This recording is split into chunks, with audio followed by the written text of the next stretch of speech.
favourite Tigress Dance from number 4, and away they go. Tigress Dance is about 2 lengths off them early. Spiritos in the yellow and black silks over racing for a stride or two. Fashion Wear hit the ground running. Drury Lane's in search of a good position. Madame Leroy. Love Conquers All, a blue cap towards the inside. Tigress Dance just had to be taken up for a stride or two at the rail. On the outside, Brave and Bold looks to get a bit closer. Cayenne. Art Attack, wider out. In between runners, Rebel Rain, that's got about 6 lengths to make up. They're racing in tight quarters. Ziller on the outside and Great Star of Africa. Drury Lane picks up the gallop, moves on by a length. Brave and Bold moves around. Spiritos 2 lengths to make up. Fashion Wear green cap. Love Conquers All, the blue cap sits behind. Madame Leroy got 3 lengths to hunt down.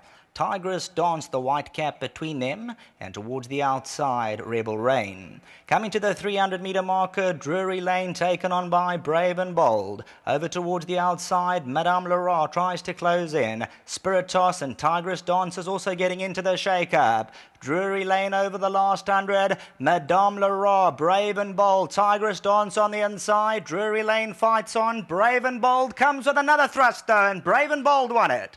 Drury Lane, I fancy, second. Madame Leroy and then Tigress Dance.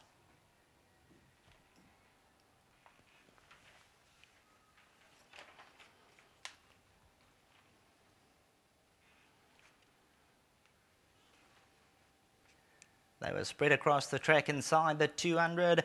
Brave and Bold for the Wendy Whitehead stable. Perkins, Gaffney's and Howard's comes back for a big victory. Raced a bit wide and then had plenty of challenges inside the 200, but she fights them off courageously. Number 7, Brave and Bold wins it. Drury Lane looking for that second position. Madame Leroy closest to us. Tigress Dance back and forth. Spiritos, Fashion Wear. Rebel Rain, Cayenne. Zilla and Great Star of Africa. That's the 8th and final race. It's over the 1,400-metre trip.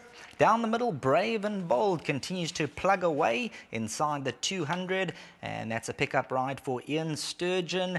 On the outside, Madame Leroy, Drury Lane, Tigress Dance, but over the last 75, Brave and Bold. She'll notch up her second win, the daughter of Braveton Soldier, bred by Pavaz Racing. She was 100,000 Rand buy from the Wendy Whitehead stable, pays up at 21 Rand 40 and 8 Rand the place. Back to the studio.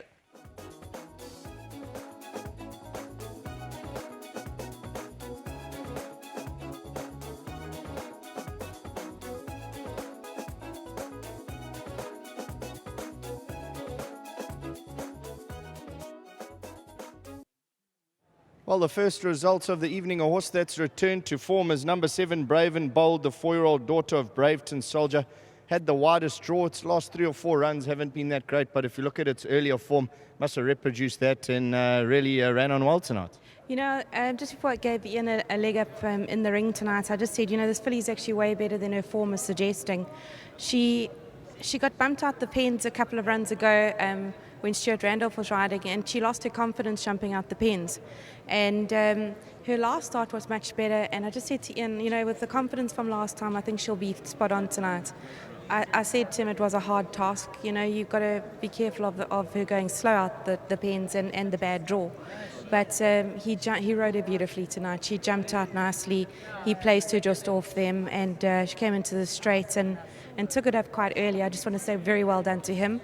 Well done, Ian Howard, his whole family's here, and Summerhill Stud. Great stuff, Wendy. Great winner. Nice feat. 2-time winner now, and nice to return back from Cape Town and have the winner. That's awesome. Well done to Tash and my team at home for keeping the flag flying for me. Thank you. Great stuff, Wendy. Thanks so much. Let's get Fish. Fish, take us through this one. It's battled in its last 4 runs, but it did have some previous form that it's returned to and won a great race tonight. Yeah, she really did. She won a very good race. You know, she was drawn wide and things didn't really go my way. She jumped out well. but she was caught 3 wide without cover. But it kind of suited me because I was able to move up when I wanted to. And turning for home, she gave me a little gear, and I thought, well, she's going to go down to the line. You know, she's gonna have a go here. And she did. She went right through to the line. So well done to Wendy and her team. Nice to finish off the evening like this. Yeah. Sorry for Alec. You know, he hurt his knee earlier on, and a pity. Well, you know, thanks to him for telling me about the filly as well. It really helped. Everything helps. Fish, congrats on the win, and nice to close off the meet. Yeah, thanks very much, man. Cheers, man. Let's get one of the owners in. You must be over the moon. I mean, it's been a little bit disappointing its last 4 runs, but you know, you got to take every winner. Yeah, it came back today. Well done to Andy, well done to Tash, Isaac, and the whole crew. Excellent, and thanks to Ian.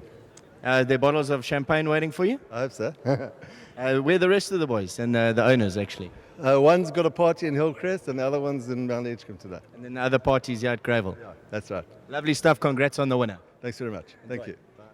There we've seen the running of race number 8. Went the way of number 7, Brave and Bold. From the Wendy Whitehead yard, returns to form. The last 3 runs were a little bit disappointing, but you don't have to look too far back in its form line. A 4th behind Tiptoe. Paul Lafferty actually liked this one as his roughie in the race from Stallgate 15. Well done to Fish Sturgeon, who picked up the ride from Alec Forbes. Number 7, Brave and Bold, closes off the meeting here at Greyville. From myself and everybody else that made this evening happen, we'll see you back on Sunday at Scottsville.